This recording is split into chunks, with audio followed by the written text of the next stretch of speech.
couple of years. He's a guy that can stretch the field. He's a big physical player, big catch radius, got good speed.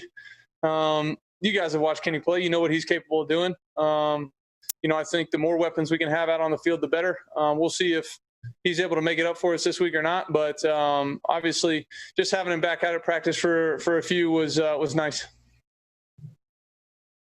Brad? Matthew, the letter you wrote, the essay you wrote on Friday, I'll personally commend you for it. I think it spoke for itself so much, but I'm just curious the response you got from your teammates after it was published, and maybe if they didn't even know it was coming, what they said to you afterwards. I've had a bunch of, good comments from teammates and people that aren't teammates, to just people I know either back home in Dallas, Atlanta, wherever. It's been positive. Obviously, I'm not on social media. I'm sure there's plenty of people out there that are negative about it, but I just wanted to get my views out there. Obviously, want to give a lot of thanks to Players Tribune and our guys here for helping me, create the thing and get it to where it was. But I just thought it was important to do. Felt like I wanted to do it, and I'm glad that I got some positive feedback. All right, Mike. Yeah, Matthew, just a couple other things about Kenny Galladay. You had a connection with him earlier as a rookie, fourth quarter, no game on the line. You went to him 2 straight times. What does that say about him as a rookie, that he was already into the game and a guy that you could build a relationship on the field, that you could rely on him? Yeah, since day one, he's come in and just worked hard. And, if you're trying to, gain the trust of the quarterback or the guys in the locker room, that's the one thing to do is just go in there, work hard, be on your assignments. And then when you get your chances to make plays, go make them. And, I try to throw the ball to where the ball needs to go on certain plays, not to certain people. Obviously when I've given him chances, and like all of our guys have done a nice job of making plays. And just one other thing about him, after he went down last year, he kept producing. In other words, he undid himself. He built a good season. What does that say about him, just himself as a player, just Kenny Galladay, the ball player? Yeah, he's a competitive dude. He doesn't care who's throwing him the rock. Obviously, I love being out there throwing it to him, but he's trying to help our team win, as is everybody on this team. He's not just a receiver trying to get his. He's trying to help us win, and the best way he can help us win is go out there and perform like he did. So I was obviously really happy for the year that he had. Last year, both, when I was in there and when I wasn't, I think it speaks a lot to the quarterbacks last year playing at a high level too when I was out. So, I'm just happy that, he's at least somewhat turning the corner. All right. Thank you. All right. Mike Rothstein. Yeah. Hey, Matthew, I wanted to also ask about the Players Tribune essay. I think that's probably the most you've put yourself out there throughout your entire career. What was that like for you to do that? Because that's just something that hasn't happened for the first really decade of your career. It's obviously something I don't do on a regular basis. I'm not going to, share with the world what I had for lunch and breakfast like a lot of people like to do these days. It's just not my deal. But I thought this was an important topic. And like I said earlier, I got to give, credit to the people here, for helping me, just figure out the right way, the right avenue. Obviously not a Instagram or Twitter or any of that stuff, guys. So finding the right avenue to get my voice out there. So I wouldn't say it's something that's going to continue to be extremely regular, but I thought it was important, and I'm glad I did it.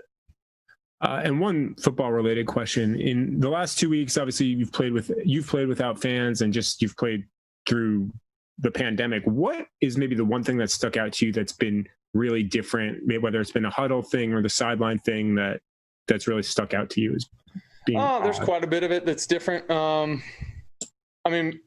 Just early in the game, things you notice, like either you're running out of the tunnel at home or you're running out of the tunnel on the road, and there's just nobody there but the coach is waiting for you on the sideline. That's a little bit different. At home, we're usually playing music, shooting fire off. Guys are running out in front of us with the flags. Fans are going crazy. And on the road, we're usually getting booed. Either way, it kind of juices you up. That's probably the earliest thing in the game where you notice you're like, man, there's our guys. And then we just realized we just got to go play football. Thanks. Appreciate it. All right, we'll do 2 more, Kyle and then Larry. Hey, Matt. Thanks for your time. I've just got one question for you. What did you have for lunch today? Have not eaten lunch yet. How about that? Wednesdays are a late lunch day, so the faster we get done with this, the quicker I get to eat lunch. Gotcha. No, So I'll get to my real question. Yeah. Actually, I do have an off the wall question for you though too. I don't think you get asked about the punter too much, but Jack Fox is, as Coom said the other day, kicking the crap out of the ball. Just what kind of luxury is that as a quarterback, knowing that you have a guy like that who can flip field? I mean, it's good. I'd love for him to have a really calm day and not have to do anything except for hold for field goals and extra points. So that's the goal for us. I think it's a huge benefit for our defense, knowing that he can flip the field. And if we get stopped backed up or whatever it is, he's done a nice job of flipping the field.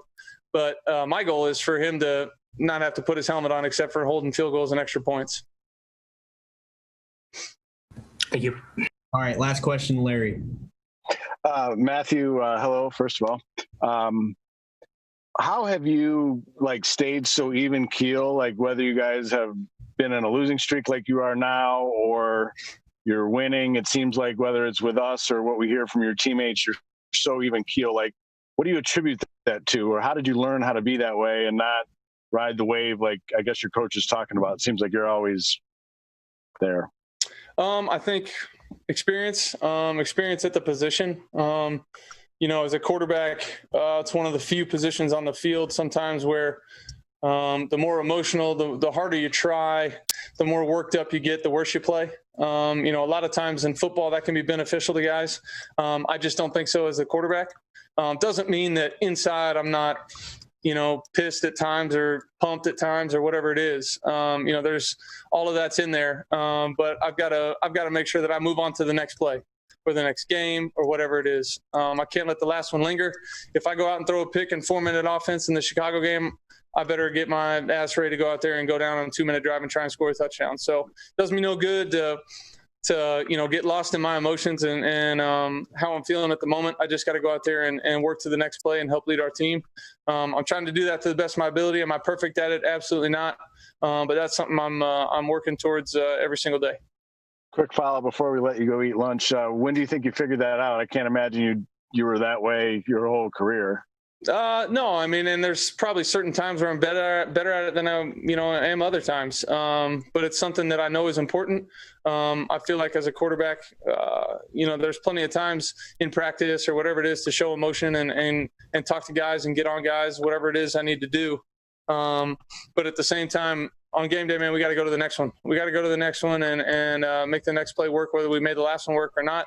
It's just something that I remember watching quarterbacks when I was a kid growing up, and everybody has their own style of doing it. But, it was obviously something that was important to helping those guys lead their teams. So I tried to adapt it and put it into my game. Okay, thanks, Matthew. Thanks, guys.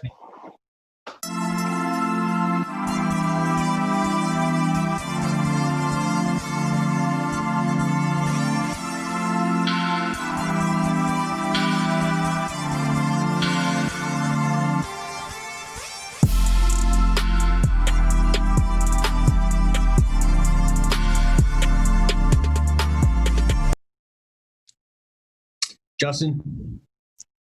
Hey, Danny, I think we all know you came here and you expected to win. And I just wondered at this point, where's your mindset at and where's the mindset of the locker room at? We're just focused on getting better every day. Going out and practice, preparing as best we can, put the right foot forward for us in the game. And that's what we're working on today. Michael Rothstein? Yeah, hey, Danny. This is more about kind of travel for you, at least within the NFL. What do you think is the biggest difference for travel now for road games with everything else that's gone on versus, last year before, really any other time in your career? Just in terms of COVID? Yeah. In my mind, it's the same, really. We get on the plane, a little different with the food situation, obviously. That's a change. Other than that, go to meetings, have meetings, go to your room, really kind of, you're pretty much locked down regardless. So not much has changed in my mind. And is there a different level of trash talking in game or because it's quiet and you can theoretically hear everything now? No, I mean, you can hear it, but it's always been, there's always been trash talking out there. Whether it's you know, a loud away game or a quiet home game or no fans, practice, doesn't matter. Thanks, Dan. Tim? Hey, Dan, I'm curious. Kenny came back to practice today. It looks like it's trending toward, you know, him maybe being ready for Sunday. Just his presence on the field, what does that do for you, for Marv, for Tej, for everybody else within that offense? Kenny's a great player. He showed a lot of great things last year, as you saw. You know, we got a lot of work in the offseason together in camp. So, you know, I know he's ready to get out as soon as he can. And, you know, I know he's working to that and getting better every day. Dave? Hey, Danny, good to see you. I'm sure you know the numbers, you know, or how rare it is for an 0-3 team to make the playoffs. How do you balance the urgency that's needed this week to avoid that with the, you know, the need to not look ahead, just to focus on this moment, just to know that it's still one game at a time? What's the balance that you have to strike with all that? Just focus on the one game at a time. You know, we got one day at a time, you know, one period at a time, one practice. Just focus in on, you know, the time at hand and try to get better every day, man. So we're not focused on the playoffs. We're focused on the Cardinals. Does 0-2, does that feel like a big hole for you guys right now? I mean, how do you sort of look at the situation you're in? We want to win every game. So we play to win, and that's what we're focused on this week. And that's it. All right. Thanks. Mm-hmm. Anything else, guys? Thanks, guys. Thanks, Danny.